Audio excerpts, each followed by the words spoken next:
राजकारणाच्या रणांगणात रोज नवनवे खेळ खेळले जातात. एखादा नेता आश्वासन देतो, जनता टाळ्या वाजवते, पण नंतर त्याच आश्वासनांची राख होते. अशा काळात एखादा माणूस सरळ गावखेड्यातून उठतो, अंगावर पांढरा फडका बांधतो आणि सांगतो, आरक्षण मिळेपर्यंत उपोषण सोडणार नाही. हे ऐकता समाज पेटतो, तरुणाई रस्त्यावर येते आणि लाखोंचा समुदाय एका हाकेला उभा राहतो. तो म्हणजे मनोज जरांगे यांच्या. गेल्या 2 वर्षात या नावाभोवती महाराष्ट्र पेटला. असंख्य सभा झाल्या, लाखो पावलं आंदोलनात उतरली. पण गंमत म्हणजे आंदोलन अनेकदा स्थगित झालं. सरकारसोबत समझोते झाले, आश्वासनं दिली गेली, तरी देखील समाजामध्ये जरांगेंविषयी उत्साह अजूनही तसाच आहे. उलट प्रत्येक वेळी आंदोलन पुन्हा सुरू झालं की लोक दुप्पट ताकदीने रस्त्यावर उतरतात. प्रश्न इथेच उभा राहतो, आंदोलन वारंवार थांबवलं गेलं तरीही समर्थकांचा उत्साह कमी का झाला नाही? लोकांचा विश्वास जरांगेंवर इतका टिकून तरी कसा आहे? आणि आजही मुंबईच्या आझाद मैदानाकडे लाखोंचा जनसमुदाय का चालला आहे? याचं उत्तर मिळतं तेव्हा लक्षात येतं की हा फक्त आरक्षणाचा लढा नाही, तर अस्मितेचा, अन्यायाविरुद्धचा आवाज उठवण्याचा आणि पिढ्यानपिढ्याचा असंतोषाला दिशा देण्याचा एक प्रवास आहे. नेमकं जरांगे पाटलांच्या समर्थकांमध्ये इतका जोश येतो तरी कुठून, याचाच आढावा घेणारा आजचा हा व्हिडिओ आहे. नमस्कार, मी सूरज कांबळे आणि तुम्ही पाहताय सत्य पे सत्ता, म्हणजे थोडक्यात पण महत्त्वाचं.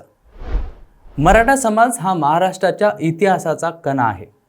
शिवाजी महाराजांच्या काळापासून युद्ध, शौर्य आणि शेतकरी जीवनाशी घट्ट जोडलेला हा समाज एकेकाळी राज्यकर्ते, सरदार, जमीनदार म्हणून प्रसिद्ध होता.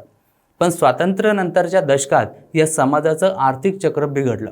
शेतीतली परवड संपली, जमीन तुकड्या तुकड्यांनी विकल्या गेल्या, शिक्षणामध्ये प्रगती झाली नाही आणि आधुनिक नोकऱ्यांमध्ये मागे राहिला.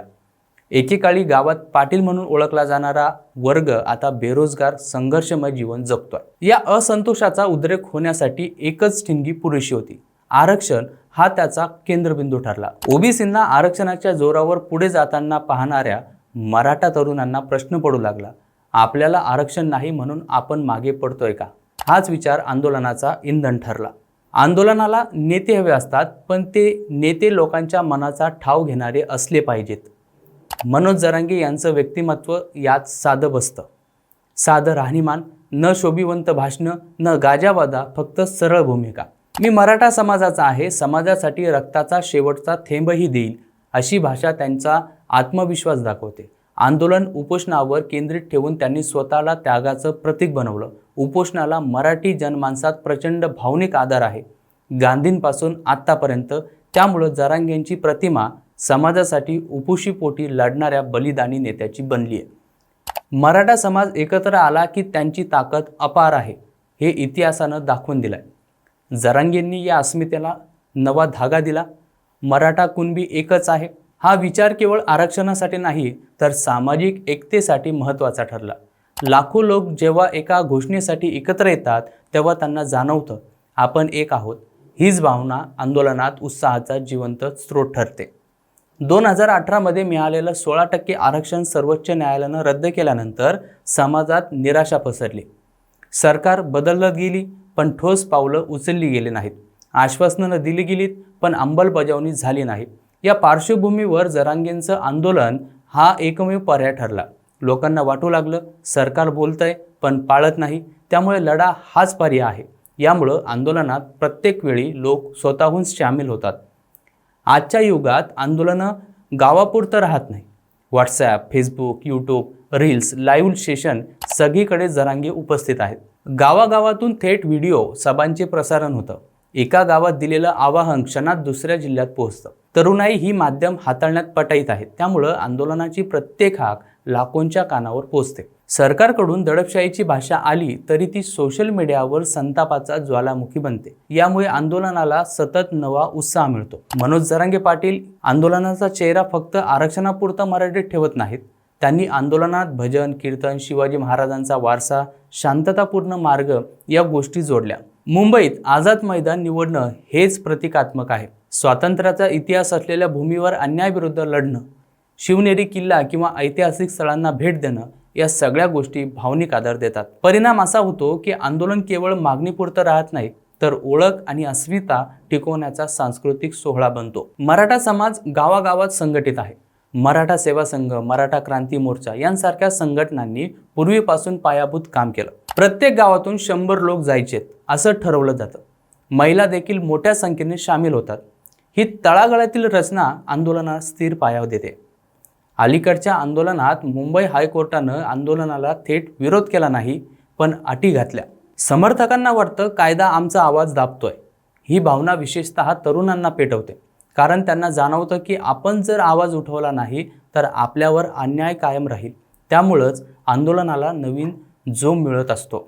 जरांगे पाटलांचा अनेक आंदोलन ही स्थगित झालेलं आहे, तरी उत्साह कायम टिकतो. यामागे नेमकं तरी कारण काय आहे ते आपण समजून घ्यावं. एक म्हणजे प्रत्येक वेळी आश्वासन अपूर्ण राहतं. लोकांना वाटतं की लढा अजून संपलेला नाही. त्यामुळं जरांगेंची प्रतिमा म्हणजे ते थांबले तरी समाज थांबत नाही.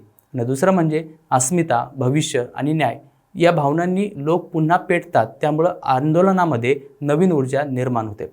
थोडक्यात आंदोलन वारंवार स्थगित झालं तरी ते संपलेलं नसतं, तर नवी तयारी असते, नवा जोम असतो, नवी लढाई असते, याची सुरुवात असते.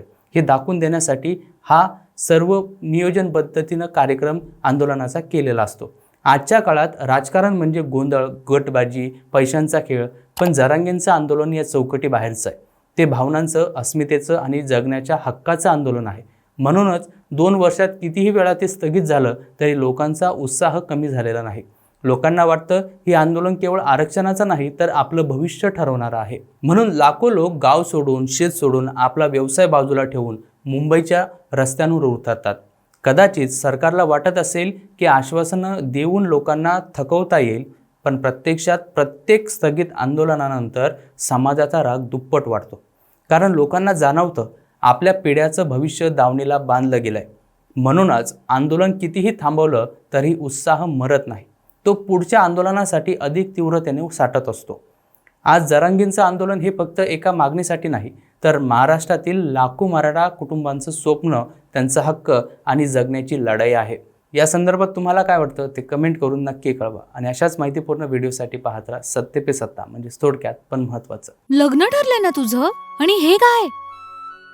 अगं मला पीसीओडीचा त्रास आहे. कधीतरी हे सासरी कळेलच ना. मग त्याच्यामुळे मुलं होण्यात अडचण येते ना. एकतर पीसीओडी इतका गंभीर आजार नाहीच आहे, आणि त्यावर सोपा उपाय आहे. आपल्या ईशाला लग्नाआधी असाच त्रास होता.